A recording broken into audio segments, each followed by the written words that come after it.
천지와 만물을 창조하시고 주관해 가시는 거룩하시고 자비하신 하나님 아버지, 영원한 지옥에 갈 수밖에 없었던 저희들을 사랑하셔서 예수님의 그 십자가의 피로 구원해 주시고 천국 갈 수 있는 소망 주신 것을 진심으로 감사드립니다. 전 세계적으로 어려운 시기이지만 저희들은 믿음을 갖고 또 담담하게 헤쳐나갈 수 있음에 감사드립니다. 우리 세계교회를, 또 전국교회를, 우리 대전교회를 하나님이 지켜주시고 인도하셔서 안전하게 하시고, 또 이런 역경 속에서도 주님의 복음을 전하는 일을 할 수 있도록 늘 도와주시기를 간구드립니다. 한 주 전에 집회를 잘 마치게 해주신 것도 너무나 감사를 드리며, 또 저희들 일주일 후에 교구 집회를 준비하고 있습니다. 이번 교구 집회를 통해서 새로 말씀을 들으신 분들이 구원을 확증하는 그런 기회도 되게 도와주시고, 또 새로운 많은 영혼들도 주님이 보내주셔서 구원의 길로 인도하여 주시기를 간절히 바라고 원합니다. 오늘 주일 어쩔 수 없이 참여하지 못한 우리 식구들이 있습니다. 그분들 하나님이 도와주셔서 같은 은혜로 채워주시기를 간절히 바라고 원합니다. 그리고 어쩔 수 없이 참여하지 못하신 분들도 말씀을 통해 또 공급받을 수 있도록 도와주시기를 간절히 바랍니다. 여러 가지 시험과 역경 중에 있는 식구들에게도 하나님이 위로하시고 말씀을 주셔서 주님의 위로로 힘을 얻게 하여 주시기를 바랍니다. 오늘 말씀과 이후의 모든 교제를 우리 전능하신 주께만 맡기고 의지하며 예수님의 이름으로 기도했습니다. 아멘. 오늘 말씀은 신명기 14장이 되겠습니다. 저 앞에 좀 빈자리가 있는데 될 수 있으면 좀 앞에 오셔서 앉아주셨으면 좋겠습니다. 왜냐하면 늦게 오신 분들이 자리가 없으면 어쩔 수 없이 이제 저 식당이나 이런 데로 가셔야 되는데, 그러면 말씀 듣기가 어려워요. 근데 늦게 오신 분들이 앞으로 오기는 어렵거든요. 그러니까 먼저 오신 분들이 좀 앞에서부터 앉아 주시는 것이 배려라고 생각이 됩니다. 그래서 뒷자리를 좀 남겨두셔가지고 좀 늦게 오신 분들이 마음 편히 좀 말씀을 들을 수 있도록 해주시는 것이 배려가 아닐까 생각을 합니다. 14장 3절입니다.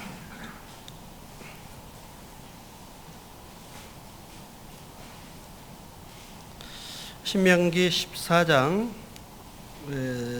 3절부터 20절까지 말씀입니다. 3절에서 20절까지 말씀을 교독하겠습니다. 제가 한 절 읽고 또 형제자매님들이 한 절 읽고 이렇게 교독해서 20절까지 읽어보도록 하겠습니다. 마지막 절은 같이 읽도록 하겠습니다. 제가 먼저 읽겠습니다. 너는 가증한 물건은 무엇이든지 먹지 말라.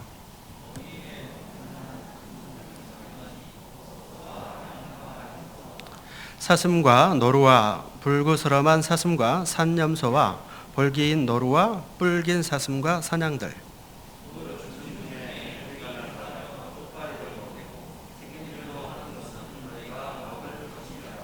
다만 새김질을 하거나 굽이 갈라진 짐승 중에도 너희가 먹지 못할 것은 이것이니 곧 약대와 토끼와 사반, 이것들은 새김질은 하나 굽이 갈라지지 아니하였으니 너희에게 부정하고,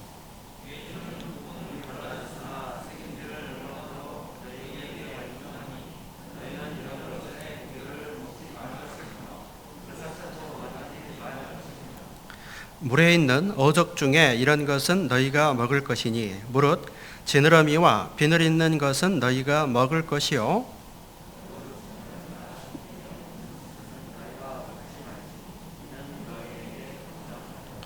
무릇 정한 새는 너희가 먹으려니와 이런 것은 먹지 못할지니 곧 독수리와 솔개와 어흥과 까마귀 종류와 올빼미와 부엉이와 따오기와 학과 황세종류와 대승과 박쥐며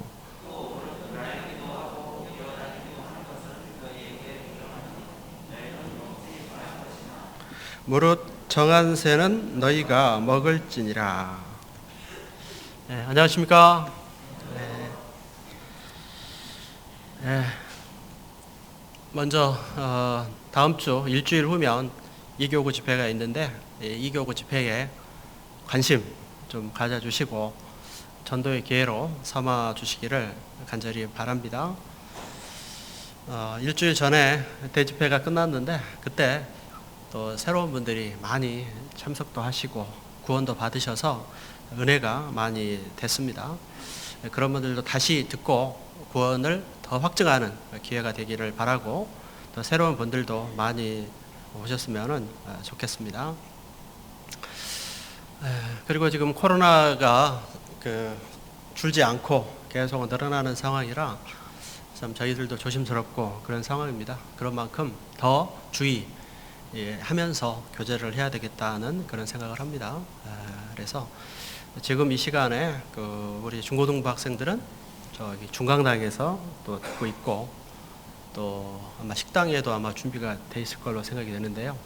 이렇게 여러 방면으로 그렇게 말씀을 들을 수 있도록 하고 있고 또 좀 환자나 건강이 좋지 않으신 분들은 집에서도 이렇게 들을 수 있도록 생중계가 되고 있습니다.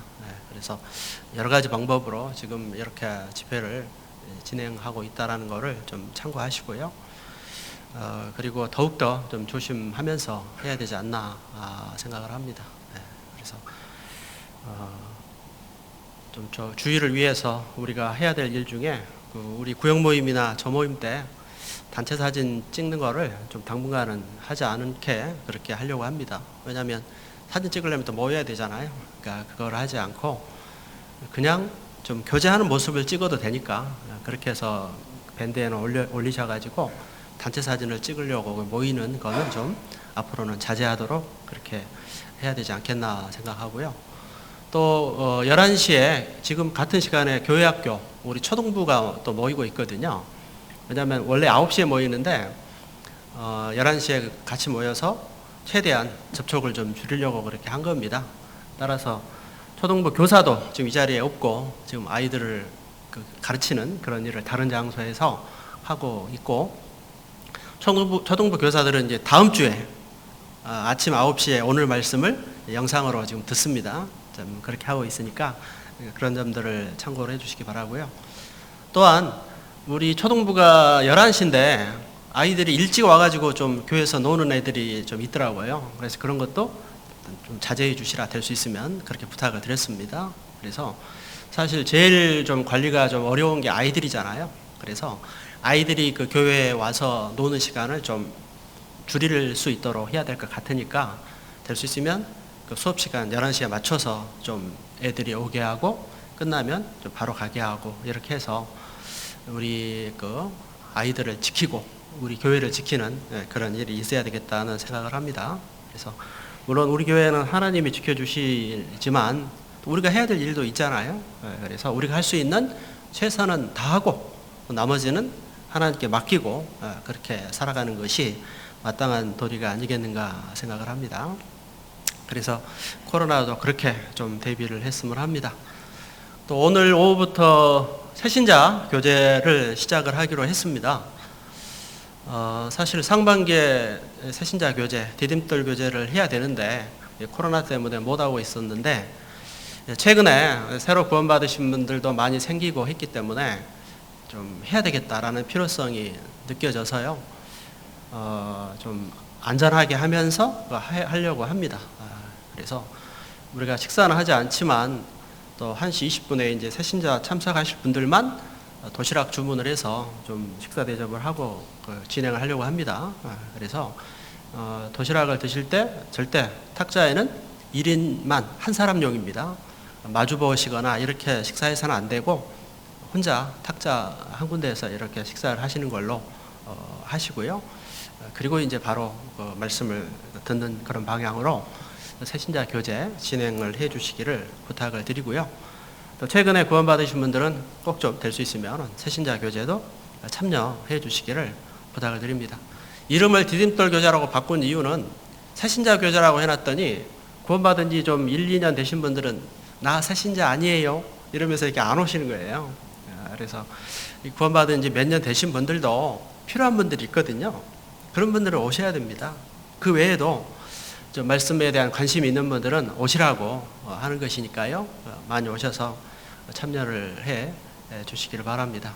그리고 이번 새신자 교제는 될 수 있으면 제가 직접 할 겁니다. 물론 이제 8번 중에 2번은 제가 외부 설교를 가기 때문에 영상으로 하지만 그 외에는 제가 직접 좀 하려고 계획을 하고 있습니다.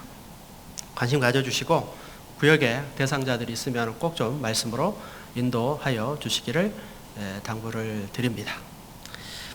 오늘은 신명기 14장을 찾았는데 여기에 그 유대인의 그 관습, 그 먹어도 되는 짐승, 동물과 먹어서는 안 되는 부정한 동물에 대한 규례가 여기 신명기 14장에 기록이 되어 있고 레위기 11장에 그 비슷하게 이렇게 기록이 되어 있습니다. 이 두 말씀을 통해서 이 규례, 정한 동물과 부정한 동물의 그 교훈을 좀 받아보도록 하려고 합니다.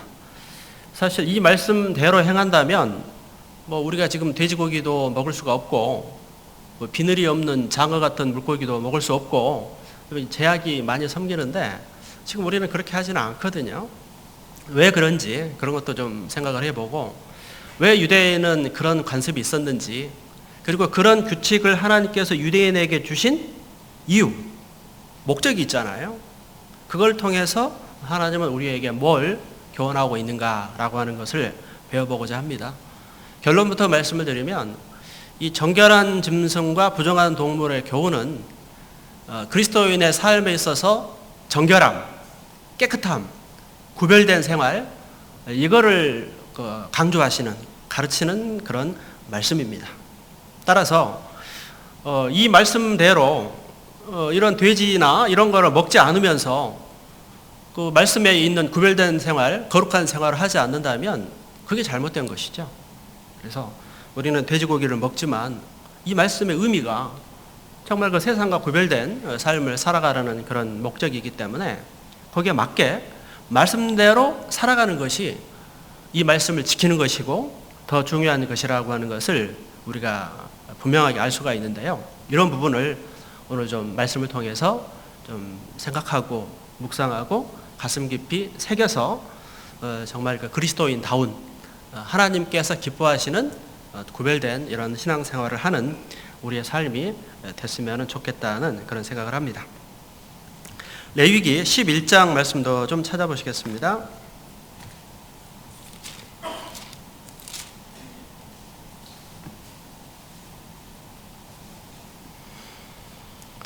레위기 11장 보시면은 여기 이제 비슷한 내용이 쭉 기록이 되어 있습니다. 그래서 이런 거를 좀 살펴보고 또 교훈도 받고 그런 시간을 갖도록 하겠습니다.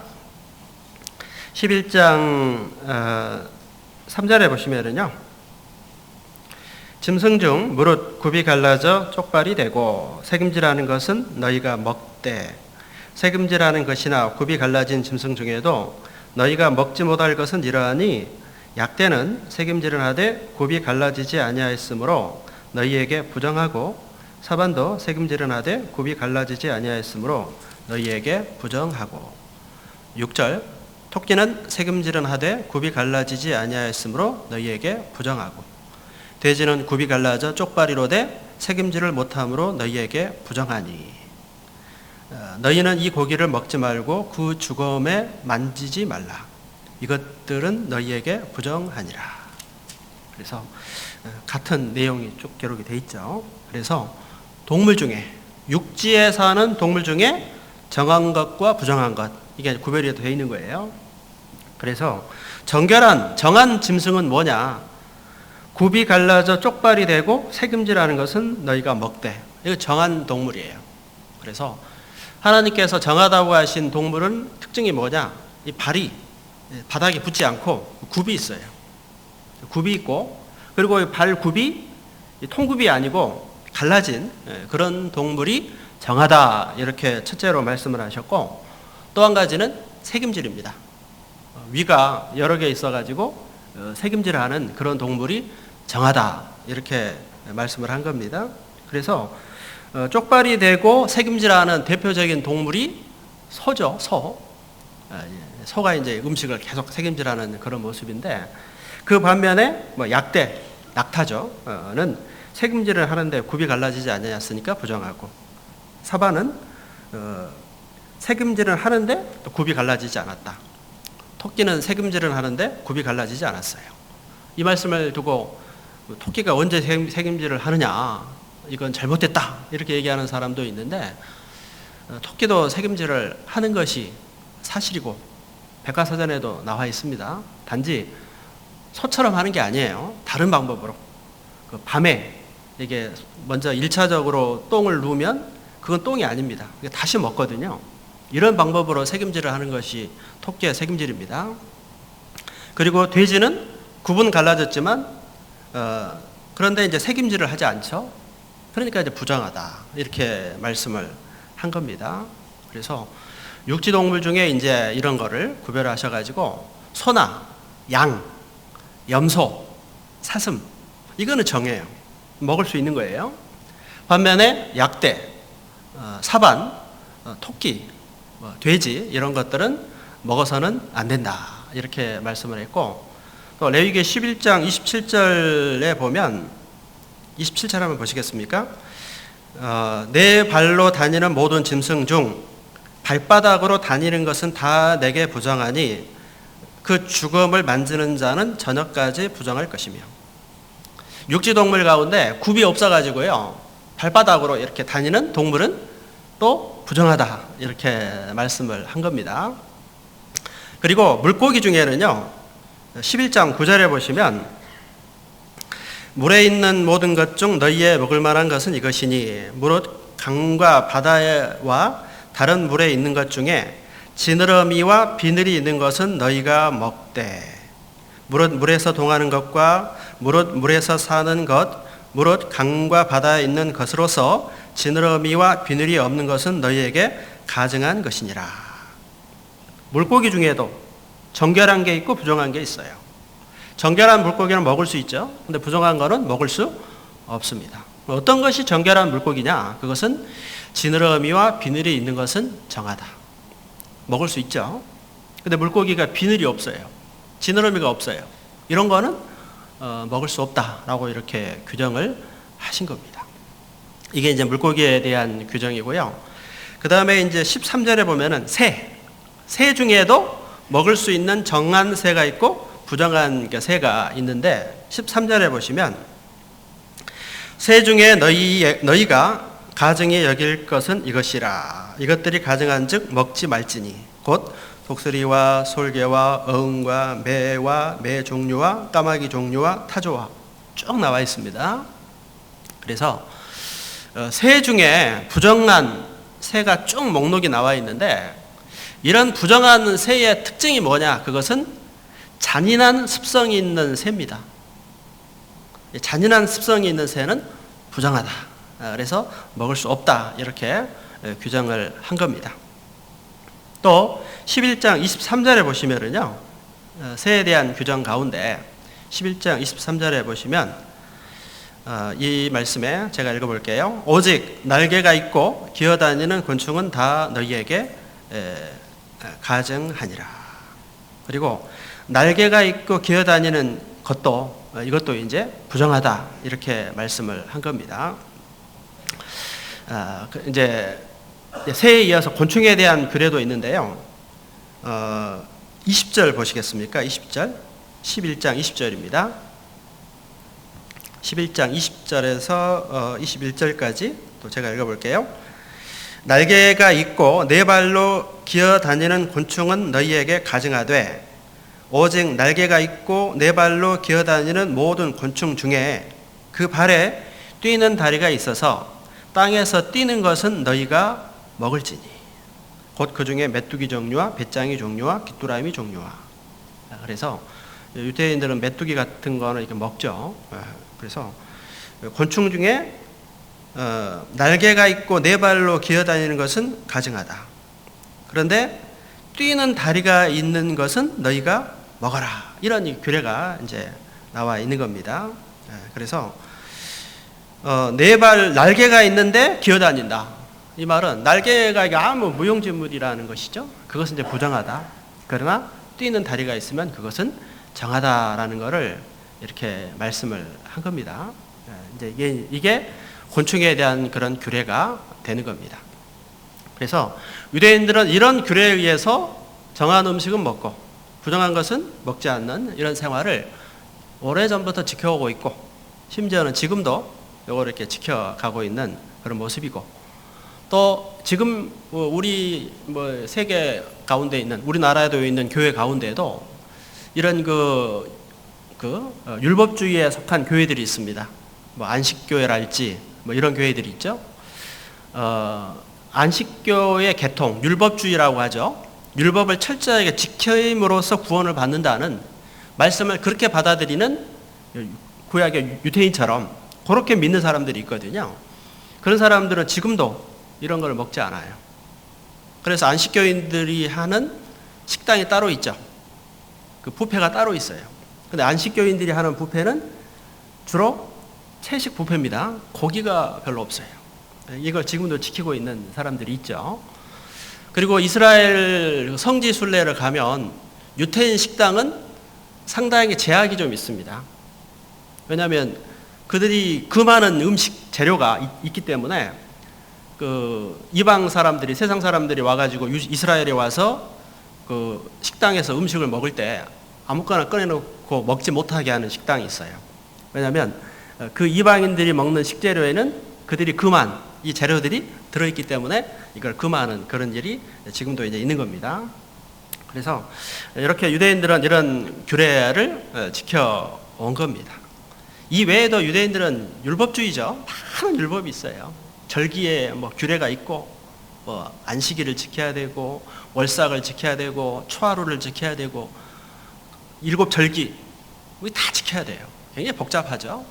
그 외에도 정결의 규례, 씻는 규례, 외출을 해서 돌아오면 반드시 손발을 씻어야 되고, 하나님께 기도할 때는 또 씻어야 되고, 이런 복잡한 규례를 갖고 있는, 그래서 결론적으로 유대인들은 굉장히 깨끗한 생활이 습관이 되어 있는 그런 민족이라고 할 수 있어요. 그 결과 유대인들은 유럽의 그 팬데믹, 최대 팬데믹은 그 흑사병이라고 하는데, 그 흑사병에 유대인만 안 걸렸거든요. 그래서 이제 유럽 사람들이 왜 저 사람들만 안 걸려? 그 유대인들이 우물에 독약을 넣었다는 말도 안 되는 핑계로 많은 유대인들을 죽이고 그런 일이 있었죠. 왜 유럽의 흑사병이 발병했을 때 그 유대인들은 걸리지 않았는가? 그들이 요즘 말하는 지침이 있죠. 이걸 잘 지킨 거예요. 그들은 그들만의 그 게토라고 하는 사는 지역이 따로 있었고, 이방 사람과 철저하게 격리된 이런 생활을 했고, 그리고 율법에 의해서 항상 외출해서 돌아오면 손발을 씻고 목욕을 하고, 또 음식도 성경에 금지되어 있는 이런 동물들은 절대 먹지 않거든요. 이런 것들을 철저하게 지켰기 때문에 그런 병으로부터 안전한 그런 모습을 가져왔던 거예요. 그래서 유대인들은 이런 정한 동물과 부정한 동물의 규례를 갖고 있다. 지금도 지키고 있다라고 하는 것을 우리가 알고 있고요. 그런데 이런 것들이 하나님의 뜻은 지금도 이런 음식을 구별을 해가지고 뭐는 정하고 뭐는 부정하고 구별하는 것이 옳은 것이냐? 지금은 그렇지는 않습니다. 이게 교훈인 거예요. 그래서 똑같은 동물인데 누구는 나면서부터 정결하고 어떤 동물은 부정하고, 어찌 보면 좀 불공평할 수도 있잖아요. 근데 그게 그 속에 뭔가 하나님께서 인간에게 말씀하시고자 하는 그런 뜻이 있다라고 하는 것을 우리가 알 수가 있는 겁니다. 여기 잠깐 말씀 구절을 보시면은요, 히브리서 10장 1절 말씀에 보면 우리가 잘 아는 그런 말씀인데, 전도집회 때도 많이 인용하는 그런 말씀이죠. 10장 1절에 보면은 율법은 장차오는 일의 그림자요 참 형상이 아니므로 그랬죠.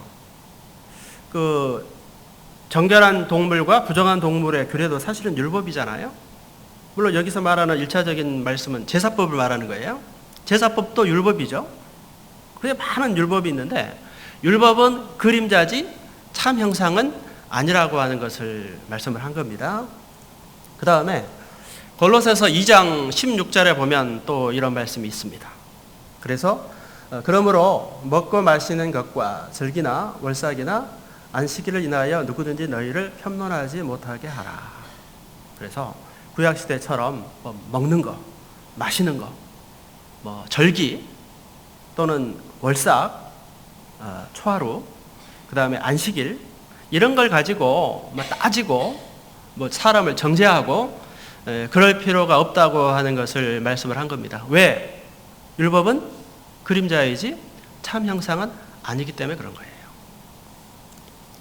여기 디모데전서 4장 3절에 보면 3절 4절이죠. 혼인을 금하고 식물을 폐하라 할 터이나 식물은 하나님이 지으신 바니 믿는 자들과 진리를 아는 자들이 감사함으로 받을 것이니라. 그때 당시 그 식물을 폐하라 그 말은 음식을 먹지 말게 하는 어떤 금식이나 금욕주의 이런 게 있었던 것입니다. 그런데 믿는 자들과 진리를 아는 자들이 감사함으로 받아라. 하나님의 지으신 모든 것이 선함에 감사함으로 받으면 버릴 것이 없다. 그래서 구약시대의 그 짐승 음식을 정하고 부정하고 이렇게 구별할 그런 필요가 없다라는 것을 말씀하고 있는 그런 내용이 되겠습니다. 그래서 율법은 그림자. 로마서 10장 4절에는 예수님은 율법의 마침이다. 그런 말씀도 있죠. 그래서 구약시대 구약 성경은 예수님에 대한 그림자예요. 구약시대 행했던 제사법도 예수님을 예표하는 거예요. 마찬가지로 구약시대 행했던 이런 규례들, 정한 동물, 부정한 동물 이런 규례도 마찬가지로 예수님을 말하고 또 하나님께서 어떤 삶의 모습을 원하시는지 이런 거를 교훈하시는 그런 말씀이기 때문에 그 교훈을 받아들이고 그리고 그렇게 살아가는 모습이 더 온전한 모습이라는 거죠. 유대인들은요, 자기들이 유대인이라는 것만으로 스스로 거룩하다고 생각하는데 착각이죠. 유대인이 유대인답게 살지 않으면 뭐가 거룩합니까? 그러나 이방인이 말씀대로 살면 그들이 하나님 앞에 더 온전한 그런 모습이 있죠. 성경의 로마서에 보면 그런 말씀들이 많이 기록이 되어 있는 것입니다. 그래서 율법은 그림자다 하는 것이고요. 그래서 정한 동물, 부정한 동물 이런 말씀도 그 말씀의 교훈을 우리가 취하는 것이 중요하다라는 겁니다. 자, 정한 동물, 굽이 갈라지고 책임지라는 것은 정하다. 이 말씀에서 굽이 갈라졌다고 하는 게 뭘 말하는가? 그것은 굽이 갈라졌다고 하는 것은 세상과 구별된 생활을 말하는 겁니다. 굽이 있어야 돼요. 세상과 붙으면 안 돼요. 우리는 세상과 구별이 딱 돼 있어야 되고 뿐만 아니라 갈라지기까지 해서 세상과 완전히 구별된 그런 신앙생활을 해야 한다라고 하는 것을 말씀하시는 그런 내용인 거예요. 자, 고린도후서 6장 14절입니다. 이 말씀은 같이 읽어보시겠습니다. 너희는 믿지 않는 자와 멍에를 같이 하지 말라. 의와 불법이 어찌 함께하며 빛과 어두움이 어찌 사귀며. 그래서 고린도후서 6장에 너희는 거듭난 그리스도인은 믿지 않는 자와 멍에를 같이 하지 말라 하시면서 의와 불법이 어찌 함께하겠냐. 그 다음에 빛과 어두움이 어찌 사귀겠냐. 그리스도인은 빛이잖아요. 너희는 주 안에서 빛이라. 그리스도인은 빛이 됐는데 말씀을 통해 죄사함 받고 빛이 된 사람이 이 세상은 어두움이 지배하고 있잖아요. 이 세상을 말하는 것은 어두움, 그 죄를 말하는 거예요. 그런 어두움으로부터, 죄로부터 구별된 그런 삶을 살아야 할 것을 말씀한 겁니다. 그래서 굽이 갈라졌다고 하는 것은 구별된 생활을 말하는 것이다 라고 하는 겁니다. 그래서 그리스도인은 세상에 살지만 세상 풍속과 구별이 딱 돼 있어야 됩니다. 이 교회가요, 헬라어로는 에클레시아인데요. 이 교회라는 뜻이 뭐냐? 그것은 구별된 무리라는 뜻이죠. 세상과 구별된 사람. 그리스도인의 다른 이름이 성도, 또는 구약 성경에 나오는 또 다른 율법의 규례 가운데 나실인, 이것도 이 그리스도인의 구별된 거룩한 삶을 우리에게 예표로 보여주는 겁니다. 그래서 이 그리스도인의 삶은 세상과 구별된, 세상 속에 살지만 세상과 구별된 모습이어야 합니다. 발바닥으로 다니는 동물은 부정하다는 그 말씀도 발바닥이 땅에 붙어 있잖아요. 그리고 그 말씀은 세상과 접한, 거듭난 그리스도인이 세상과 접한 이 가운데 살아가는 것은 합당하지 않다. 굽이 있는 것처럼 좀 분리된, 그리고 갈라진 가운데서 살아야 한다라고 하는 것을 분명하게 말씀한 겁니다. 또한 이 말씀에서 우리가 주의할 것은 우리 그리스도인의 구별은 세상 속에서의 구별이지 세상 밖에 나가서의 구별이 아닌 겁니다. 이것도 좀 명심을 하셔야 돼요. 그래서 고린도전서 5장 10절 말씀을 찾아보시겠습니다. 못 찾으신 분들은, 어르신들은요, 그냥 화면 보셔도 됩니다. 제가 다 찾아놨으니까요. 중요한 말씀이기 때문에 이 말씀을 찾아 읽어보도록 하겠습니다. 고린도전서 5장 10절 말씀인데요. 5장 10절 말씀을 같이 읽어보시겠습니다. 이 말은 이 세상에 음행하는 자들이나 탐하는 자들과 토색하는 자들이나 우상 숭배하는 자들을 도무지 사귀지 말라는 것이 아니니 만일 그리하려면 세상 밖으로 나가야 할 것이니라. 여기 화면에도 나와 있죠. 여기 빨간색 보면 도무지 사귀지 말라는 것이 아니라 그랬죠. 구별된다고 해서 세상 사람을 전혀 사귀지 않으면, 그리하려면 세상 밖으로 나가야 할 것이다. 그러면 전도도 할 수가 없죠. 전도는 믿지 않는 사람을 해야 되는데 믿지 않는 사람을 전혀 만나지도 않고 혼자 독약청청 신앙촌에 들어가 혼자 산다면 누구를 전도할 거예요? 이것은 정말 잘못된 모습이다는 거예요. 그리스도인이 신앙촌에 들어가서 자기들끼리 사는 거 성경적이지 않습니다. 그리스도인은 세상 속에서 살아야 돼요. 왜? 세상 속에서 전해야 되니까. 빛은 어두움 가운데 있어야 빛을 비추지, 밝은 데가 있으면 빛이 뭔 필요가 있습니까? 어두운 세상에 빛과 소금이 되어서 우리는 그 속에 들어가서 살지만 구별된 가운데 있어야 빛과 소금이 될 수 있어요. 우리 그리스도인이 어둠 가운데 행하고 막 발을 그냥 세상에 붙이고 살면 빛이 안 돼요. 소금이 안 돼요. 그러면 주님의 말씀을 전하는 이런 삶을 살지 못해요. 우리는 세상 속에 살지만 빛이 되고 소금이 되는 이런 삶을 살아야 되고, 그렇게 하기 위해서는 세상 속에 살지만 구별된 이런 모습으로 반드시 살아야 한다라고 하는 거예요. 제가 아주 오래전에 여기 부안 앞바다에서 그 조개, 백합을 잡았던 적이 있어요. 그 백합을 잡았는데 아실 거예요. 다 아시죠? 백합. 백합을 보니까 뻘 속에 사는데 이 백합의 그 조개 속에는 뻘 같은 게 하나도 없잖아요. 아주 깨끗합니다. 이와 같은 모습이죠.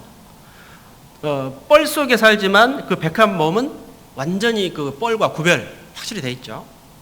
물고기도 마찬가지. 물고기는 짠 물에 삽니다. 그런데 물고기 몸속은 염분과 바닷물과 완전히 구별이 돼 있어요.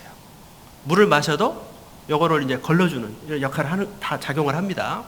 그래서 바닷물 속에 살지만 바닷물과 철저히 구별된 물고기 몸처럼 우리는 세상 속에 살지만 세상 풍습, 세상 죄 이런 것과는 구별된 가운데 사는 게 그리스도인의 삶이에요.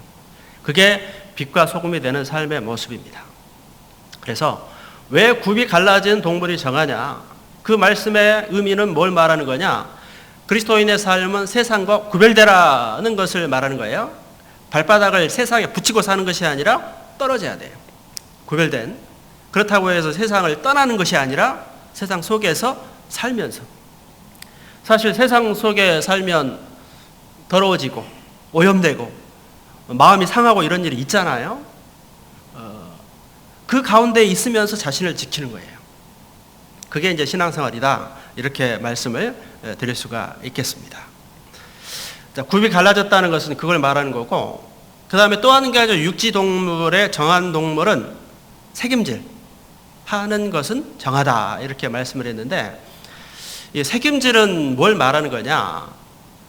그리스도인의 삶은 책임질을 해야 됩니다. 이 책임질은 뭘 말하는 거냐? 소가 그 풀을 이렇게 먹어서 계속 끄집어내죠. 소는 위장이 몇 개? 제가 알기로는 4개라고 알고 있는데 위장이 4개래요. 그래서 한 번 넣어놨다가 또 끄집어내가지고 씹고, 또 끄집어내서 씹고, 최소한 4번 막 다시 이렇게 소화를 시키는 거죠. 그러니까 완전 소화죠. 풀을 먹어서 완전히 소화시켜서 에너지를 이제 뽑아내는, 그게 이제 소의 모습인데, 어찌 보면은 단순한 그 동물의 생태일 뿐인데요. 이 왜 하나님은 소처럼 책임지라는 동물을 정하다고 했는가? 그리고 그것을 통해서 우리 그리스도인에게 뭘 교훈하기를 원하시는가? 그것은 소가 풀을 4개의 위장을 가지고 계속 이거를 되새기는 것처럼 우리 그리스도인의 삶은 어떻게 거룩하냐, 합당하냐? 그것은 하나님의 말씀을 계속 책임지라는, 말씀을 대충 듣고 마는 게 아니라 그 말씀을 가슴 깊이 새기고 그 말씀을 묵상하고 그 말씀대로 살아가는, 그 말씀을 암송하는, 이런 말씀을 책임지라는 그런 삶이 하나님 앞에 합당하다라고 하는 것을 우리에게 교훈하시는 그런 말씀입니다. 여기에 말씀 구절 신명기 17장 19절입니다. 같이 읽어보시겠습니다. 평생에 자기 옆에 두고 읽어서 그 하나님 여호와 경외하기를 배우며 이 율법의 모든 말과 이 규례를 지켜 행할 것이라. 평생에 가장 가까이 있어야 될 게 뭐냐? 말씀. 우리는 성경 말씀을, 하나님의 말씀을 평생에 자기 옆에 두고 읽어서 여호와 경외하기를 배워야 됩니다. 요즘에 그 평생 교육이란 말이 유행하죠. 평생 교육이 바로 성경에 있어요. 몇천 년 전부터, 3,500년 전부터. 자, 뭘 평생 교육을 해야 되느냐? 가장 중요한 게 하나님의 말씀. 그래서 성경은요, 평생 가장 가까이 두고 계속 읽어야 돼요. 성경은 하나님의 말씀입니다. 따라서 성경은 깊이가 얼마나 깊을까요? 측량할 수 없이 깊어요. 그 심오함이. 그래서 성경을 다 깨달은 사람은 세상에 없어요. 만약에 어떤 사람이 자기가 성경을 엄청 많이 깨달아서 성경 박사인 양 이렇게 얘기하는 사람이 있다면 그 사람 아마 가짜일 거예요. 진짜 참 목자가 아닐 겁니다. 벼는 익으면 고개를 들까요? 숙일까요? 숙여요. 그리고 성경은 하나님 말씀이기 때문에 이 말씀은 배우면 배울수록 뭘 깨닫느냐? 야, 이 말씀의 깊이가 심오하구나. 이걸 알게 돼요. 이 말씀의 높이와 깊이는 측량할 수 없는 것이기 때문에 알면 알수록 그걸 아는 거예요. 그 깊이를. 그래서 말씀 앞에 내가 알고 있는 성경 지식은 너무 미약하구나. 그리고 깨달음이 말씀에 대한 그 깊이가 한이 없구나라는 것을 알게 되는 거죠. 그래서 평생 책임져야 되는 거예요. 그런데 전도집회 한두 번 듣고 나서 다 안돼. 뭐 또 들으라고 하냐고. 다 아는데. 말씀 한두 번 들었다고 다 알아요? 어떤 사람은 성경 몇 독 했대요. 나 뭐 1독 했고 2독 했고. 읽어봤어. 한 번 읽어봐가지고 알아요? 저희들 매년 성경을 읽지만 뭐 얼마나 읽었겠어요? 그렇다고 성경 다 알아요? 또 새로운 게 많아요. 너무나. 배우고 아는 말씀도 그 말씀 속에 또 다른 의미가 또 있어요. 더 깊은 의미가 있어요. 그게 하나님 말씀입니다. 그래서 우리는 이 말씀을 평생 책임질 해야 돼요. 계속 책임질.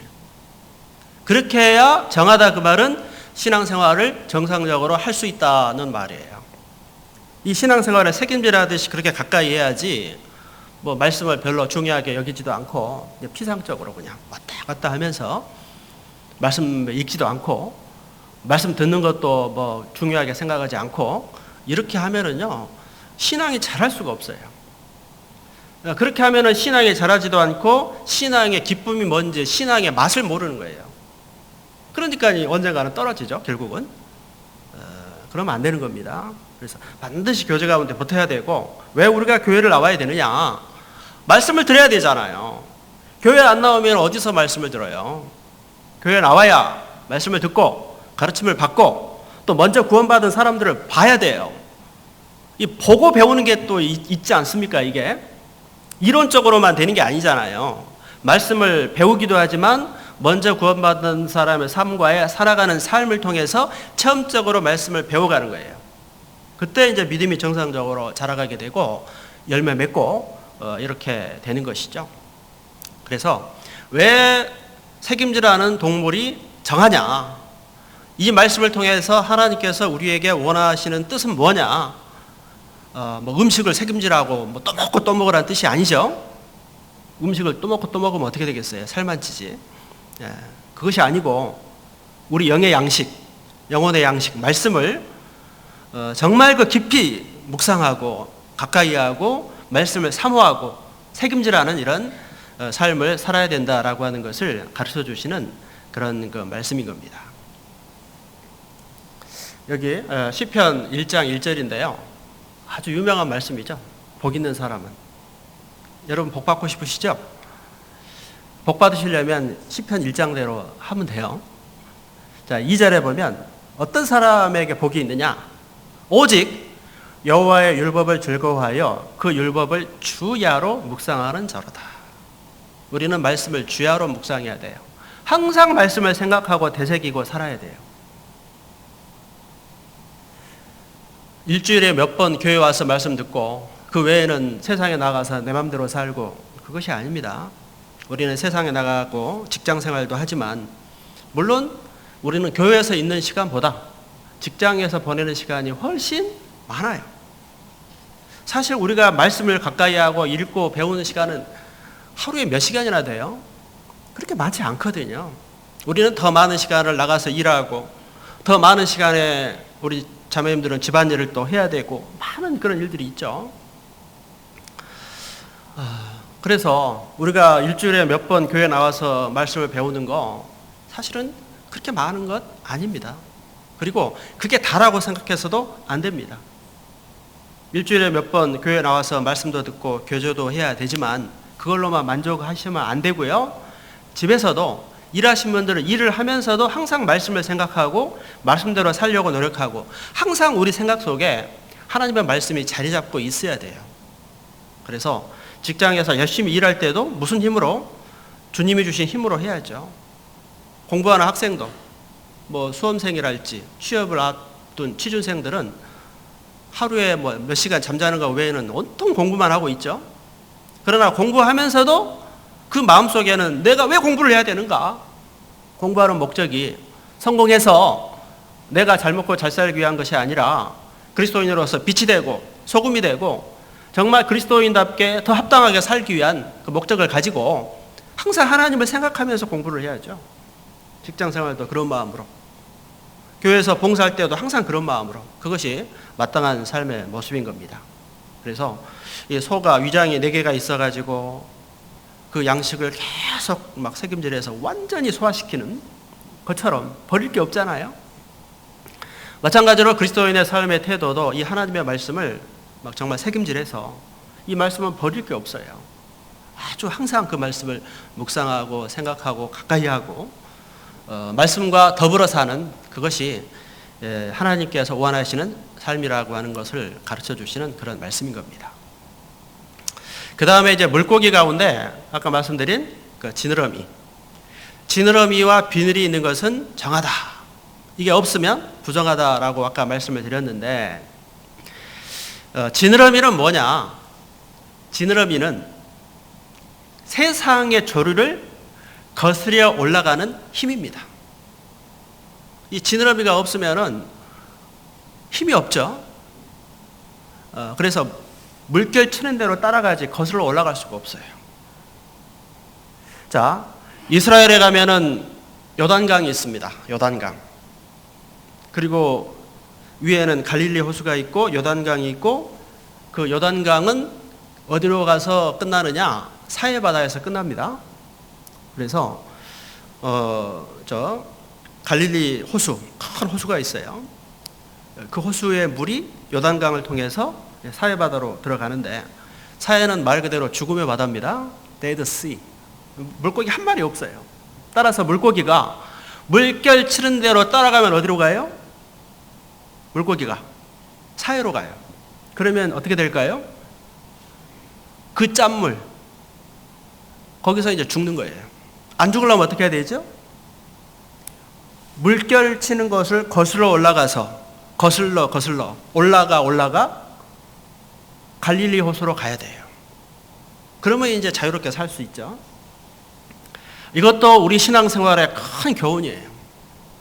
우리 그리스도인의 삶은 세상 조류, 세상 흐름, 요거를 따라가면 우리의 신앙도 사해바다로 들어가 버립니다. 그래서 세상 사람처럼 적당히 술에 술 탄 듯, 물에 물 탄 듯, 대충 이렇게 하면요, 결국은 사해바다에 물고기가 들어가 죽는 것처럼 그 사람의 신앙은 고갈되게 되고 결국은 열매 맺지 못하게 되는 겁니다. 어떤 일이 있어도 거슬러 올라가야 돼요. 지느러미가 있어야 됩니다. 거슬러 올라갈 수 있는 힘이 있어야 됩니다. 신앙생활도 세상 조류와 풍속을 따라가는 것이 아니라 거슬려서 올라가야 된다고 하는 것을 말씀을 하는 겁니다. 우리 신앙생활의 모습, 이 세상 풍속을 따라가면 안 돼요. 세상 풍속을 거슬려서 올라가야 됩니다. 여기 지느러미와 비늘 그랬는데 로마서 12장 2절입니다. 이 말씀을 같이 읽어보겠습니다. 너희는 이 세대를 본받지 말고 오직 마음을 새롭게 함으로 변화를 받아 하나님의 선하시고 기뻐하시고 온전하신 뜻이 무엇인지 분별하도록 하라. 이 세대를 본받아요, 본받지 말아요? 본받지 말고. 이 세대를 본받으면 안 돼요. 물결 치는 대로 가면 사해바다예요. 거슬러 올라가야 돼요. 우리는 이 세대를 본받아서 세상 사람들처럼 사는 게 아니고 거슬러 올라가야 돼요. 우리의 기준은 말씀밖에 없어요. 말씀의 원리 원칙, 말씀의 기준을 따라 거슬러 올라갑니다. 그게 바로 마음을 새롭게 하는 것이고 변화를 받는 것이고 하나님의 뜻대로 사는 것이죠. 그래서 지느러미는 뭘 말하느냐? 세상을 거슬러 올라가는 힘이다 라고 하는 겁니다. 요한일서 2장 15절에도 이 말씀이 있습니다. 같이 읽어봅니다. 이 세상이나 세상에 있는 것들을 사랑치 말라. 누구든지 세상을 사랑하면 아버지의 사랑이 그 속에 있지 아니하니 이는 세상에 있는 모든 것이 육신의 정욕과 안목의 정욕과 이생의 자랑이니 다 아버지께로 쫓아온 것이 아니요 세상으로 쫓아온 것이라. 하나님의 말씀, 이 세상이나 세상에 있는 것을 사랑치 말라. 세상 것 사랑하지 마라. 하나님을 사랑하고 말씀을 사랑하고 하나님의 뜻을 이루는 것을 사모해야지 거듭난 그리스도인이 세상을 사모해요. 그러면 안 된다. 신앙이 망가진다. 신앙이 죽는다는 것을 말씀을 하는 겁니다. 우리 그리스도인의 삶은 이 세상에 있는 것을 사랑해서는 안 됩니다. 왜? 세상에 있는 모든 것은 육신의 정욕, 안목의 정욕, 이생의 자랑이에요. 먹는 문제 또는 보는 것, 안목의 정욕, 이생의 자랑, 어떤 명예심 같은 것, 온통 이런 것에 가득 차 있어요. 사람은 거듭난 그리스도인의 마음속에도 이런 것이 없지는 않죠. 우리 마음속에도 육신의 정욕이 있습니다. 안목의 정욕 있습니다. 이생의 자랑 있습니다. 그래서 마귀가 자꾸 이런 걸 막 부추기는 거예요. 꼬드기는 거예요. 그래서 우리 마음이 말씀으로 단단하게 보호받지 않으면 그 유혹을 못 이겨요. 다시 돌아가 버려요. 그래가지고 죄에 빠지게 되고 세상에 빠지게 되고 이렇게 될 수 있습니다. 마귀는 호시탐탐 우리 구원받은 사람을 넘어뜨리기 위해서 유혹하고 있습니다. 마귀 사단은 우리 구원은 못 뺏어갑니다. 영혼 속죄를 받았으니까요. 그런데 영혼 속죄 받아서 구원은 못 뺏어가지만 신앙생활 잘하게 하는 건 내버려 두지 않아요. 왜? 거듭난 하나님의 자녀가 신앙생활을 정상적으로 잘하면 하나님의 뜻을 이루게 되고 복음을 전하게 되고 전도가 되게 돼요. 그럼 마귀 영역이 좁아지고 뺏기는 거예요. 그러니 마귀가 가만히 있겠어요? 구원 못 받게 하는 것은 실패했지만 구원받은 사람의 신앙생활을 잘하게 하는 것까지는 허용하지 않으려고 발버둥을 치겠죠. 마귀의 그런 방해가 반드시 있을 수밖에 없는 겁니다. 그래서 지느러미가 있어야 된다, 비늘이 있어야 된다고 하는 것은 그걸 말하는 것이죠. 그리고 창세기 3장에 있는 먹음직하고 보암직하고 지혜롭게 할 만큼 탐스러운, 그것도 세상 것들이죠. 마귀는 그런 걸 가지고 우리를 유혹하는 거예요. 이걸 거스려 올라가는 그 힘, 그것이 지느러미입니다. 그리고 비늘은 악하고 음란한 세상 가운데서의 구별입니다. 물고기에게 비늘이 있어야 보호를 받겠죠. 근데 피부에 이게 비늘이 없으면 약하죠. 외부의 어떤 충격이 가해졌을 때 약합니다.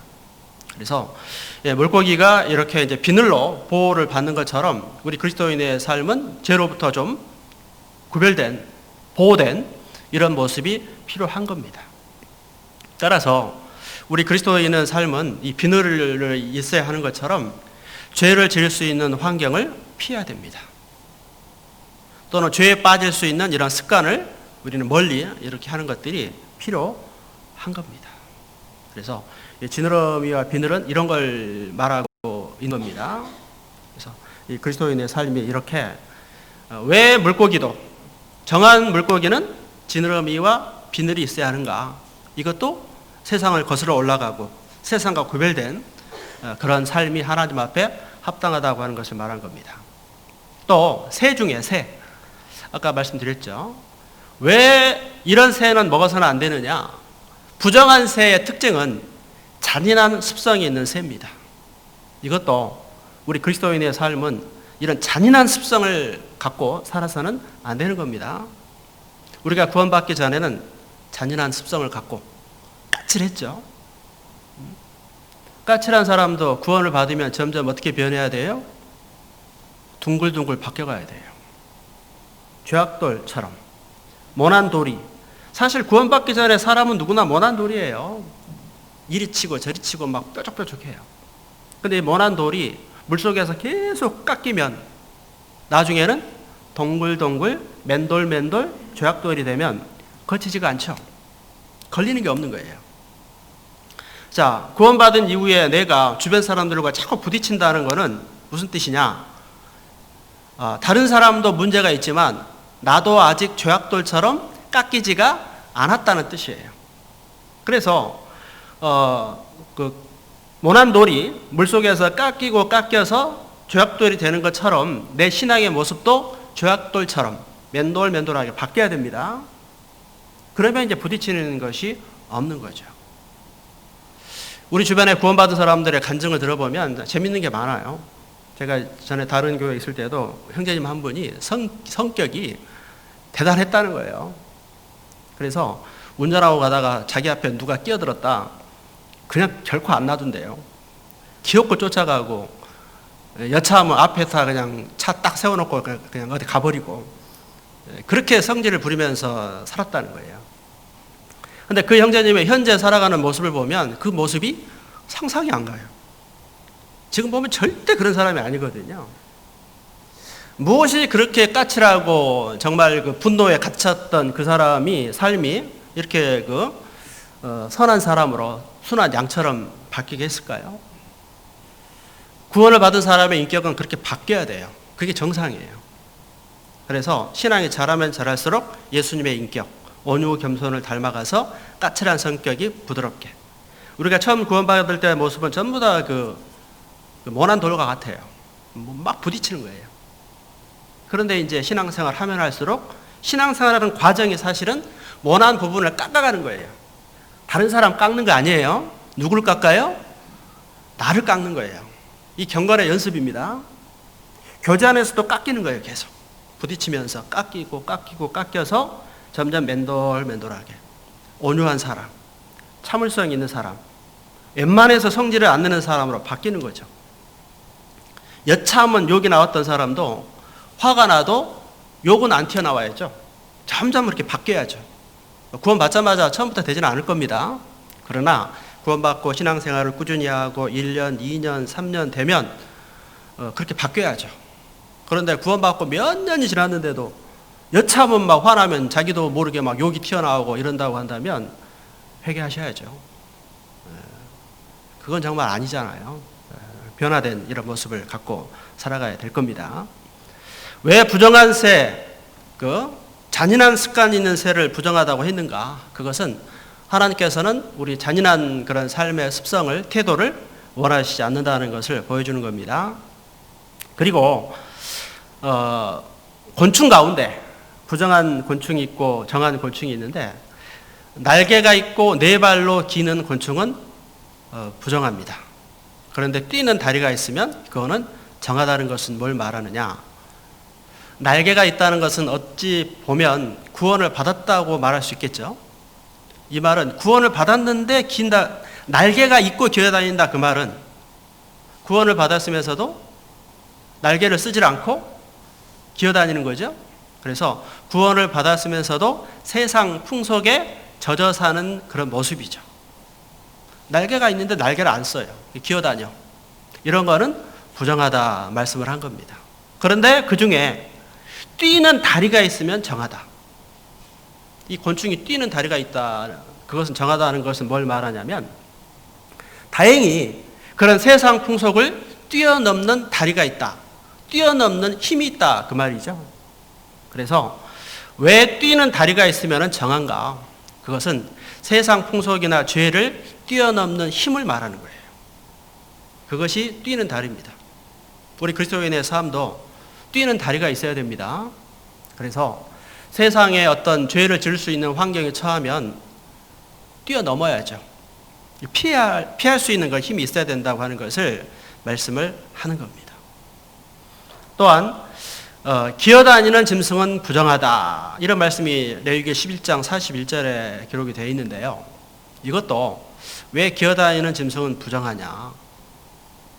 그것은 뭘 우리에게 교훈하는 거냐면 이 기어다닌다 그 말은 세상에 붙어 사는 거죠. 그래서 세상과 타협한 삶은 부정하다라고 하는 것을 우리에게 교훈하시는 그런 말씀인 것입니다. 그래서 레위기 11장에 나와 있는 이런 모든 말씀들이 결론적으로는 세상과 구별된 거룩한 또는 죄를 뛰어넘는 죄를 피하는 이런 삶의 모습이 하나님 앞에 합당하다 이거를 보여주는 겁니다. 여러분 하나님의 속성 중에 중요한 속성 중에 한 가지가 거룩입니다. 거룩. 하나님은 사랑이고 하나님은 거룩이에요. 그래서 하나님의 사랑으로 구원을 받고 하나님과 교통하려면 하나님처럼 거룩한 삶을 살아야 교통이 되지 거룩하지 못한 세상과 구별되지 못한 세상과 짝한 이런 삶을 살아가면서 주님과의 교통은 될 수가 없는 거예요. 하나님이 거룩한 분인데 내가 마음속에 죄를 품고 이 죄를 버리지 않고 있으면서 하나님과 교통한다? 이게 되겠어요? 안 되는 거예요, 이게. 주님과 진정한 그 어떤 교통하는 삶은 될 수가 없는 겁니다. 그래서 신앙생활의 거룩이라고 하는 게 중요한 거예요. 구원받았으니까 막 죄 지어도 된다? 절대 있을 수 없어요. 그건 이단입니다, 그거는. 구원받은 그리스도인의 삶은 그날부터 거룩해져요. 그런데 구원받지 못한 사람들은 우리가 영원한 속죄 복음을 전하면 앞으로 죄까지 사했으니까 막 죄 지어도 된단 말 아니냐? 왜 그렇게밖에 이해가 안 될까요? 죄 용서했으면 막 죄 지어요? 사랑의 법칙은 그런 게 아니잖아요. 사랑의 법칙은 사랑을 깨닫고 은혜를 깨달으면 그 사랑과 은혜에 감동되어서 더 그 사람을 사랑하고 섬기는 게 사랑의 법칙이잖아요. 마찬가지로 예수님의 피로 구원을 받아서 그 큰 선물을 받게 되면 그 사람의 마음이 감동이 되어서 더 하나님을 사랑하고 하나님의 뜻대로 살게 되고 하나님의 뜻대로 변화되는 에너지, 파워가 생기는 거예요. 거듭나기 전에는 그 힘이 없어요. 자기 의지로 담배 끊어보려고 하고 자기 의지로 술 끊어보려고 하고 자기 의지로 못된 습관, 도박하는 것 등등 끊어보려고 하지만 힘이 없죠. 마음은 원이로되 육신이 약하죠. 그런데 거듭날 때 하나님의 성령께서 내 안에 들어오실 때 그 성령의 파워로 그 힘으로 그걸 이겨나가게 되는 것이죠. 그래서 그 성령의 주시는 힘을 의지하여 그 삶의 변화를 빨리 이뤄가야 돼요. 이걸 해가야 되는데 그 기회를 놓쳐버리면 안 됩니다. 그래서 이걸 이겨나갈 수 있는 그 기회가 있는데 그때 싸워나가서 이제 차츰 이겨나가야지 그 기회를 놓치고 또 그런 죄가 이제 습관이 되면은 좀 바뀌기가 어려워지고 신앙이 좀 아무래도 정상적으로 살아지 못하는 이런 일이 있을 수도 있는 것입니다. 그래서 레위기 11장 또 신명기 14장에 말씀하시는 그런 정결한 짐승, 부정한 짐승의 규례는 결국 뭘 말하는 거냐? 그리스도인의 거룩한 삶을 말하는 것이다 라는 것입니다. 여기 레위기 18장 3절 말씀 같이 읽어보시겠습니다. 너희는 그 거하던 애굽 땅의 풍속을 좇지 말며 내가 너희를 인도할 가나안 땅의 풍속과 규례도 행하지 말고. 이 말씀은 이스라엘 백성이 지금 약속의 땅 가나안으로 들어가는 거예요. 하나님의 그 약속의 땅. 그런데 들어갈 때 주의하시는 말씀이 뭐냐면 자, 애굽 땅의 풍속도 좇지 말고 가나안 땅의 풍속과 규례도 행치 말라. 이 말은 뭘 말하는 거냐면 이스라엘은 애굽에서 나왔잖아요. 애굽은 이집트입니다. 이집트 사람들이 짓던 죄도 버려. 이제 갈 곳은 가나안 땅이죠. 가나안 땅에도 원주민이 있죠. 그 가나안 땅 사람도 성경에 극히 악한 사람이라고 돼 있거든요.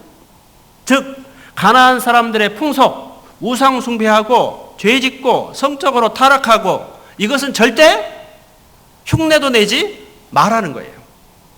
왜 하나님께서 가나안 땅에 들어가면 가나안 족속과는 결혼도 하지 말고 절대 구별되라고 했느냐? 이스라엘 백성들이 가나안 땅에 들어가서 그 땅 사람들과 통혼하게 되면 그들은 죄에 빠져 있는 사람들이기 때문에 그 죄에 너희도 빠지게 된다. 그리고 하나님을 떠나게 된다. 그러면 결국은 너희들은 하나님의 복을 받지 못한다. 그래서 이방 사람들과 철저하게 구별될 것을 말씀을 하신 겁니다. 결국은 거룩이죠. 이스라엘은 하나님의 백성. 하나님은 하나님의 백성과 교통과 교제, 교류를 원하시는데 하나님의 백성이 죄 가운데 빠지면 하나님과의 교통이 끊어져 버리잖아요. 하나님이 주시고 싶은 복을 줄 수가 없어요. 그래서 구별되라. 가나안 사람들의 풍속 좇지 마라. 너희가 나온 애굽의 풍속도 절대 따라가지 마라. 이 말씀은 하나님의 백성은 거룩해야 된다고 하는 것을 강조하시는 그런 말씀인 것입니다. 그 다음 여기에 마태복음 5장 13절입니다. 15절까지 같이 읽어보시겠습니다. 너희는 세상의 소금이니 소금이 만일 그 맛을 잃으면 무엇으로 짜게 하리요? 후에는 아무 쓸데없어 다만 밖에 버리워 사람에게 밟힐 뿐이니라. 너희는 세상의 빛이라. 산 위에 있는 동네가 숨기우지 못할 것이요 사람이 등불을 켜서 말 아래 두지 아니하고 등경 위에 두나니 이러므로 집안 모든 사람에게 빛이 느니라. 신약성경 마태복음에도 예수님 말씀하시기를 너희는 그리스도인은 구원받은 사람은 너희는 세상의 소금이다. 너희는 세상의 빛이다. 우리 그리스도인의 삶은 소금 같고 빛이 되는 이런 삶을 살아야 됩니다. 소금은 녹아요. 녹아서 짠맛을 내고 부패를 방지하고 음식에 맛을 내요. 즉 희생을 통해서 많은 사람을 이롭게 하는 것이 소금이고 그리스도인은 그렇게 살아야 한다. 너희는 세상의 빛이다. 빛은 등불을 켜서 말 아래 두지 않고 등경 위에 둡니다. 빛은 위에 있어야 됩니까? 아래에 있어야 됩니까? 등불이 아래에 있으면 이게 제대로 비춰집니까? 여러분 집에 있는 등불은 천정에 있어요? 바닥에 있어요? 다 천정에 있어요. 왜 그러셔요? 바닥에다 하시지. 바닥에 불을 켜놓으면 제대로 비출 수가 없잖아요? 빛은 항상 위치가 있습니다. 위에 있어야 돼요. 마찬가지로 거듭난 그리스도인의 삶이 빛이라 그 말은 믿지 않는 사람들에게 본이 되는, 그래서 비추는, 방향을 잡아주는 그런 역할을 해야 한다라고 하는 것을 말씀한 겁니다. 그래서 빛이 되고 소금이 되는 이런 삶의 모습도 이타적인 삶이요, 거룩한 삶이요, 구별된 그런 삶의 모습을 우리에게 말씀하고 계신 겁니다. 그래서 우리 그리스도인의 삶은 거룩한, 죄와 구별된 이런 삶을 살아야 돼요. 그것이 동물 가운데 정한 동물, 부정한 동물, 그리고 물고기 가운데도 정한 물고기, 부정한 물고기, 또 곤충 가운데도 정한 것, 부정한 것, 새도 마찬가지. 그런 말씀의 결국 결론이 뭐냐? 하나님께서 우리에게 원하시는 것은 세상과 구별된 거룩한 이런 삶의 모습이고, 그리고 그런 거룩한 삶의 모습이 결국은 우리가 하나님의 복을 받는 그런 길이라고 하는 것을 말씀을 하는 겁니다. 그런데 우리가 명심할 것은 구원받은 사람도 죄를 전혀 안 짓는 건 아닙니다. 어떤 사람은 구원받고 나서 죄를 전혀 안 짓는 것처럼 생각할 수 있는데 그거는 착각입니다. 우리가 구원받은 건 영혼이 구원받았지 육신이 구원받은 것은 아닙니다. 육신은 똑같아요. 죄성 있습니다. 그래서 변화되지 않은 육신을 가지고 마음속에 예수님이 들어오셔서 신앙생활을 해야 되니까 이 마음과 육신의 갈등이 생길까요? 안 생길까요? 생기는 거예요. 육신의 소욕도 있는데 내 안에 말씀이 들어오고 성령이 들어왔기 때문에 빛도 이제 들어온 거예요. 그래서 내 속에 빛과 어둠이 공존하는 거예요. 이게 구원받은 사람의 마음입니다. 그래서 두 마음이 막 싸우는 거예요. 옛날처럼 내 마음대로 살고 싶은 마음도 있고 하나님 뜻대로 살고 싶은 마음도 있고 두 마음이 있어요. 요걸 싸우는데 뭘 따라가야 신앙생활을 잘하는 사람이냐? 하나님의 말씀을 따라가야지. 내 마음속의 옛사람, 옛습성을 따라가면 신앙생활은 망하는 거죠. 어떻게 하면 구원받을 때 들어온 내 마음속에 주님의 마음을 강하게 해서 그 주님의 마음이 나를 끌게 할 수 있느냐? 그것은 말씀의 공급을 계속 받으셔야 돼요. 부지런히 교회 나가서 말씀을 배우고 말씀대로 살려고 노력을 하고 이 말씀의 공급을 받아야 이게 할 수가 있는 것이지, 마음은 나는 하나님 뜻대로 살고 싶어. 근데 실제 삶은 육신에 치우쳐가지고 먹고 사는 일에 항상 세상에 치우쳐 있어요. 힘이 없죠. 점점 힘이 약해져요. 신앙이. 결국은 이제 넘어지게 되고 이렇게 되는 겁니다. 그래서는 안 되는 겁니다. 자, 그리스도인도 죄를 지을 수 있습니다. 자, 여기 성경 구절을 보시면 그리스도인의 죄 문제 그랬는데요. 요한일서 1장 10절에 같이 읽어보겠습니다. 만일 우리가 범죄하지 아니하였다 하면 하나님을 거짓말하는 자로 만드는 것이니 또한 그의 말씀이 우리 속에 있지 아니하니라. 만약에 우리가 나는 죄 안 짓는다고 한다면 그것은 거짓말이다. 옳지 않다는 그 말이죠. 즉 그리스도인도 죄를 지을 수는 있다는 거예요. 주의하고 조심하셔야 돼요.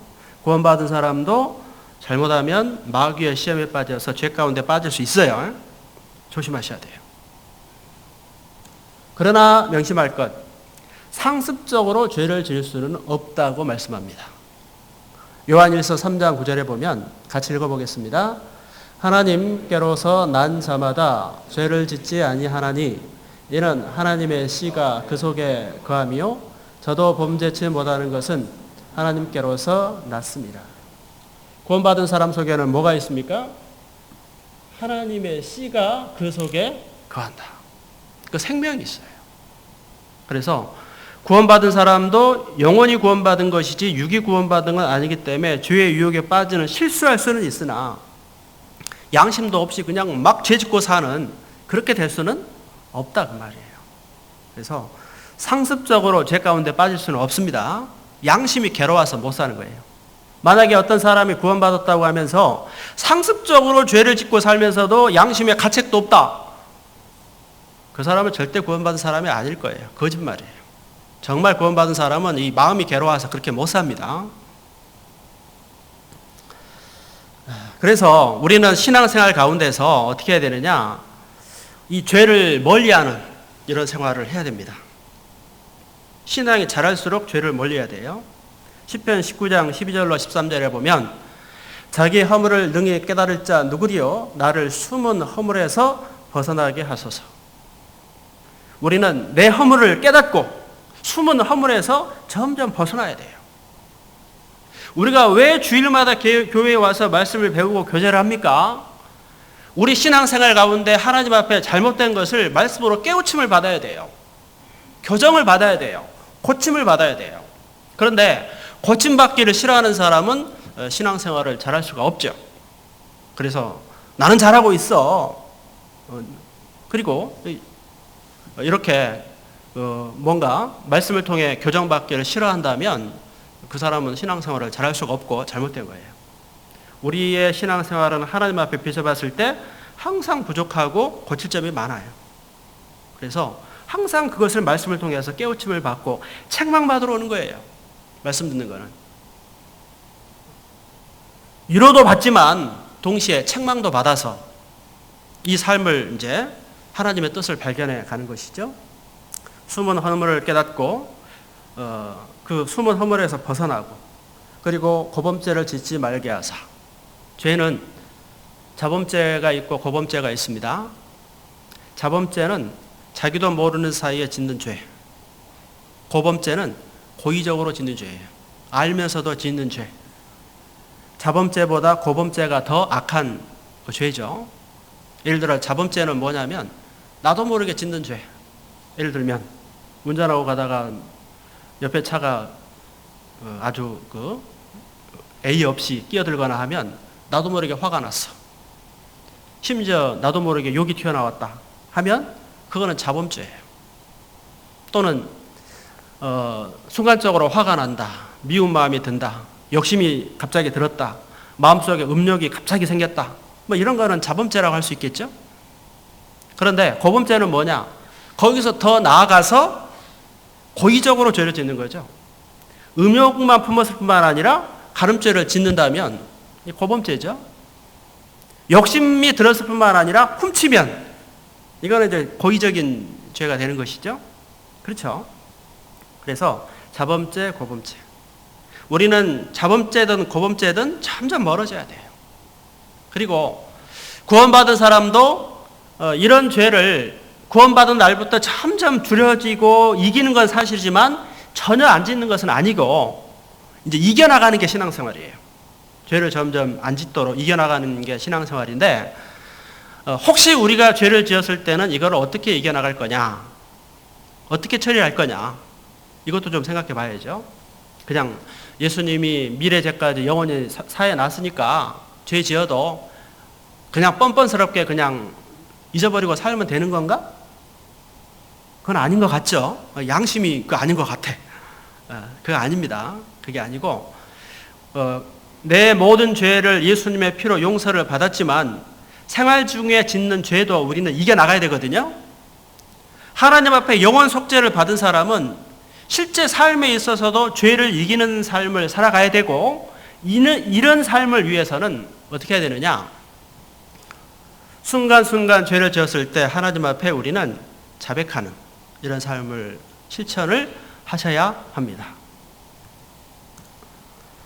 자, 그리스도인의 범죄 처리 그랬는데 첫째 뭡니까? 자백하라. 자, 요한일서 1장 9절 같이 읽어보시겠습니다. 만일 우리가 우리 죄를 자백하면 저는 미쁘시고 의로우사 우리 죄를 사하시며 모든 불의에서 우리를 깨끗게 하실 것이요. 어떻게 하라고요? 자백하면. 자백하는 생활을 해야 됩니다.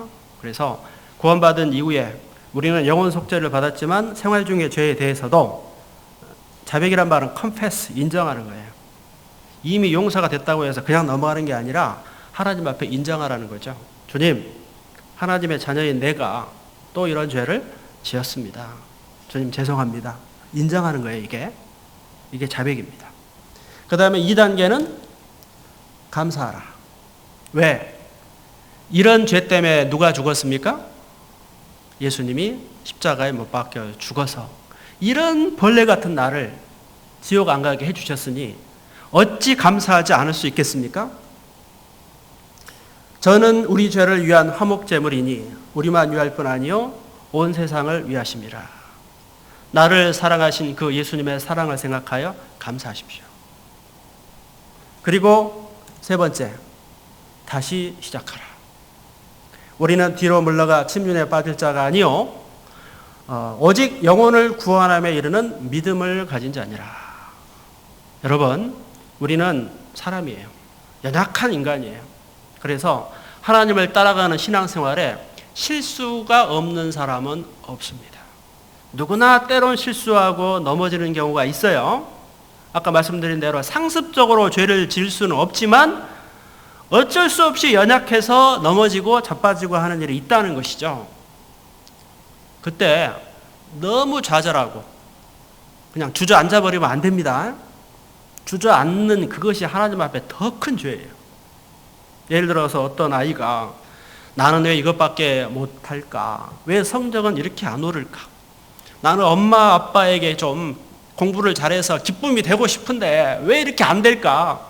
너무 괴로워가지고 가 죽어버렸어요. 염치 좋은 거예요? 불효자예요? 세상에 불효자죠. 부모의 마음을 몰라도 그렇게 몰라요? 부모의 마음은 자식이 공부 잘하면 좋겠지만 공부 잘하는 것보다 더 부모가 원하는 것은 건강하게 행복하게 아이가 잘 사는 게 부모의 마음이잖아요. 그래서 엄마 아빠가 나를 얼마나 사랑하는지를 좀 알아줬으면 얼마나 좋겠어요. 부모의 마음은 우리 자녀가 내 마음을 좀 알아줬으면 좋겠다. 마찬가지로 하나님의 마음도 우리가 거듭난 하나님의 자녀들이 하나님이 나를 얼마나 사랑했는지를 좀 알고 깨닫기를 바라십니다. 그래서 설령 우리가 넘어지고 자빠졌을 때도 너무 낙담하고 좌절하면 안 돼요. 이거는 믿음이 없는 거예요. 내가 실수했을 때에도 빨리 인정하고 자백하고 그 다음에 이것 때문에 예수님 나를 죽으셨다는 예수님의 사랑을 다시 한번 생각하고 다시 일어나는 용기를 내야 돼요. 그리스도인은 오뚜기입니다. 오뚜기 아시죠? 오뚜기는 넘어지면 가만히 있어요? 일어나요? 바로 일어납니다.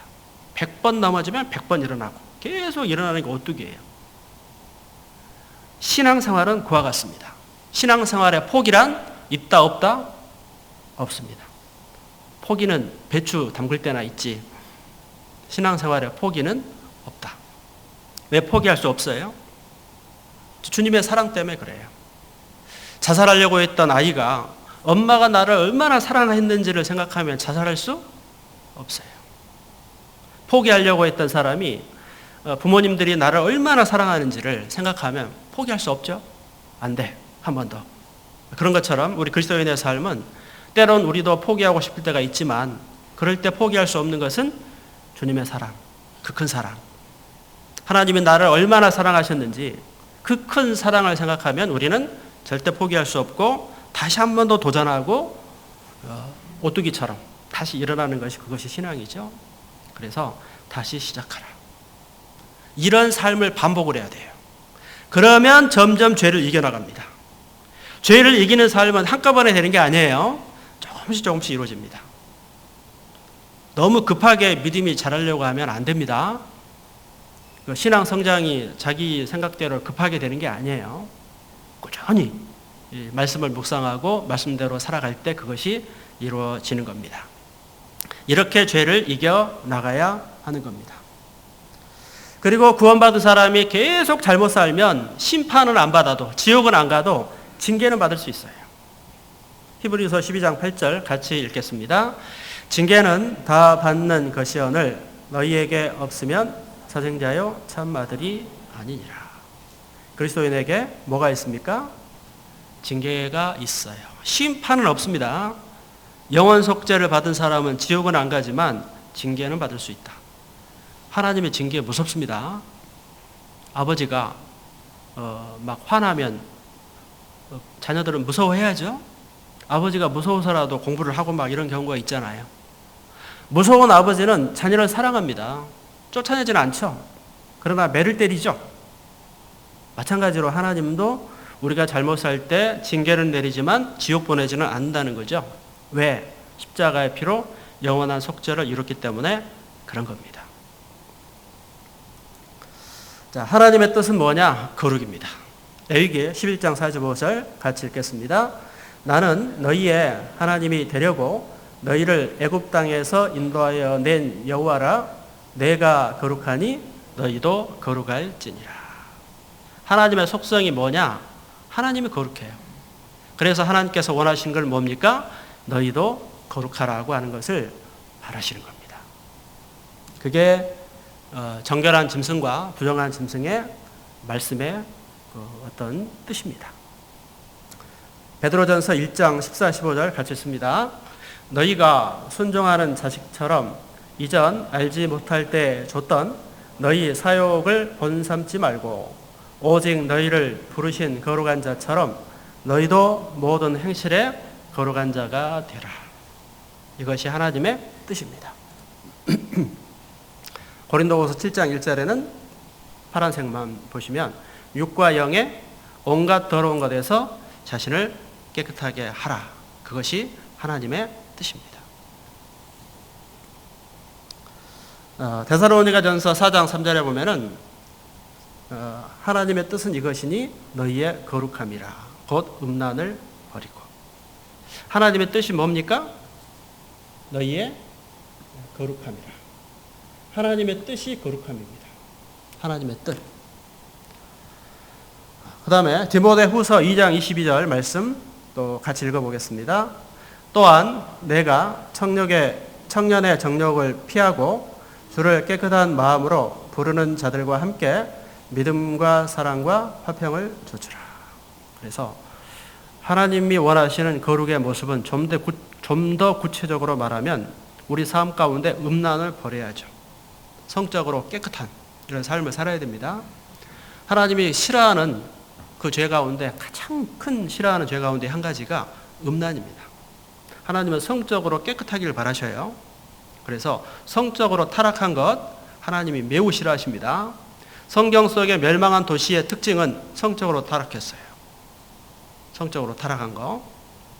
그리고 성적으로 타락한 모습 가운데 동성연애 이런 거 하나님이 진짜 싫어하시는 죄입니다. 소돔성이 어떤 도시였느냐?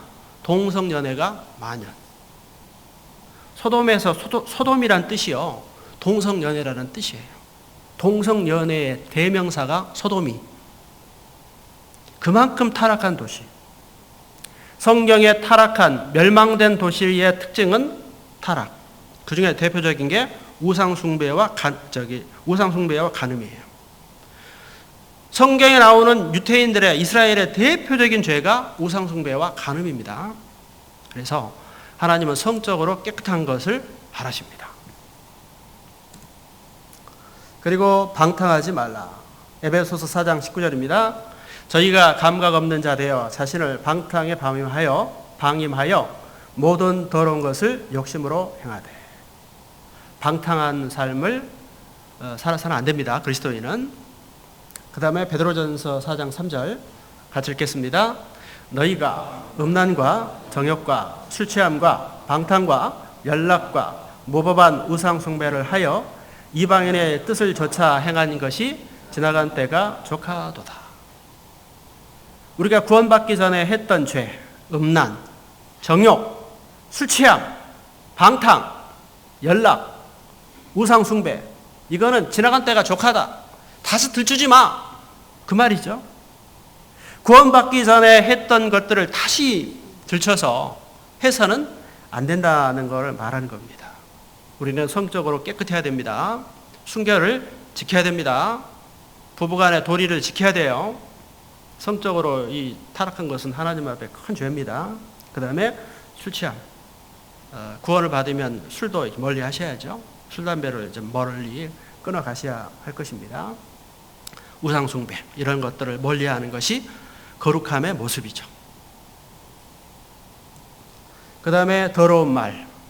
에베소서 4장 29절에 무릇 더러운 말은 너희 입 밖에도 내지 말고 오직 덕을 세우는 데 소용되는 대로 선한 말을 하여 듣는 자에게 은혜를 끼치게 하라. 하나님의 자녀가 더러운 말 하면 합당합니까? 합당하지 않죠. 임금님이 막 저급한 얘기를 하면은 합당합니까? 합당하지 않죠. 가끔 정치인들도 덕망이 있는 정치인이 좀 합당하지 못한 말을 해가지고 그게 문제가 되고 그렇잖아요. 학자는 학자다운 말을 해야죠. 그리스도인은 그리스도인다운 언어 생활을 해야 됩니다. 더러운 말은 너희 입 밖에도 내지 말라. 더러운 말, 뭐 욕을 한달지, 중상 모략을 한달지, 비방하는 말, 이거를 그리스도인들이 하지 않아야 되겠죠. 이런 걸 하지 않는 게, 더러운 말을 하지 않는 게 거룩함이죠. 더러운 말을 하면서 거룩한 삶을 산다고 하면 이게 앞뒤가 맞지 않는 것이죠. 우리 그리스도인들은 더러운 말, 특히 막 욕을 한달지, 남을 막 비방하고 상처를 주는 이런 말을 해서는 안 될 것입니다. 그 다음에 거짓과 위선. 너희가 서로 거짓말을 말라 옛사람과 그 행위를 벗어버리고, 뭐 거짓말을 한달지, 위선적인 행동, 겉과 속이 다른 거예요. 그리스도인은 겉과 속이 같아져야 돼요. 막 겉으로는 착한 체하고, 이거 그리스도인으로 합당한 모습이 아니죠. 디모데전서 4장 5절 말씀에 하나님의 말씀과 기도로 거룩하여짐이라. 7절 말씀, 망령되고 허탄한 신화를 버리고 오직 경건에 이르기를 연습하라. 우리 그리스도인의 삶은 경건의 연습을 하는 거예요. 경건의 연습. 말씀을 가까이 하고 기도하고 교제하고 이렇게 하는 가운데서 점점 삶이 예수님을 닮아가고 경건해집니다. 자, 어떻게 하면 우리의 삶이 그렇게 성장하고 경건하게 거룩하게 되느냐? 디모데전서 4장 5절에 그 방법은 뭡니까? 하나님의 말씀과 기도로 거룩하여짐이라. 어떻게 하면 우리가 거룩하게 됩니까? 말씀을 가까이 해야 돼요. 그리고 기도해야 돼요. 그래야지 말씀은 가까이 하지 않고 교제 가까이 하지 않고 자기 막 방법으로 자기를 막 성장시켜 보려고 돛 닦듯이 자기 스스로 자신을 변화시키려고 하는 노력은 무익한 거예요. 신앙생활은 돛 닦는 거 아니에요. 신앙생활은 돛 닦는 게 아니고 하나님이 주시는 힘으로, 그 힘으로 내 삶을 변화시켜가는 거예요. 그래서 어떻게 하면 되느냐? 말씀과 기도. 주님의 몸된 교회 가운데 딱 달라붙어서 그 속에서 말씀을 듣고 배우고 실천하고 이렇게 살아갈 때 이런 삶이 꾸준히 장기적으로 이루어지게 되면 우리 삶이 점점 예수님을 닮아가는 삶이 되는 겁니다. 오늘은 정결한 짐승과 부정한 동물의 어떤 교훈에 대해서 살펴봤습니다. 그래서 많은 말씀을 드렸지만 결론은 너무나 분명하죠? 정한 동물과 부정한 동물, 먹어도 되는 동물과 먹어서는 안 되는 동물을 규정한 그 말씀은 뭘 말하는 거냐? 하나님께서 원하시는 삶은 정결한, 구별된, 깨끗한 그런 삶을 원하신다. 그리고 그렇게 해야 하나님과 교류가 되는 거예요. 신앙생활은 하나님과의 교통이에요. 하나님과의 교통이 끊어지면 안 되잖아요. 교통이 되려면 하나님이 거룩하기 때문에 우리도 죄와 구별된 거룩한 생활을 해야만 한다. 그리고 거룩한 생활을 하는 그 방법이 말씀과 기도. 말씀이 전해지는 이 교제 가운데 붙어서 그 속에서 온전한 공급을 받아야 한다고 하는 것을 분명하게 말씀한 겁니다. 이 말씀 명심하고 우리가 살아가야 하겠습니다. 같이 기도드리겠습니다. 전능하시고 자비하신 하나님, 오늘 말씀 속에 정한 동물과 부정한 동물의 규례를 통해서 하나님의 선한 뜻이 무엇인지를 배웠습니다. 이 말씀대로 저희들 주님이 원하시는 삶을 살기를 바라고 또 주님이 원하시는 깨끗한 삶, 구별된 삶을 살아가기를 간절히 원합니다. 이런 구별된 삶을 통해서 저희들 하나님과 깊이 사귀며 또 세상에서는 빛과 소금의 역할을 다하는 우리의 신앙생활이 되게 도와주시기를 간구드립니다.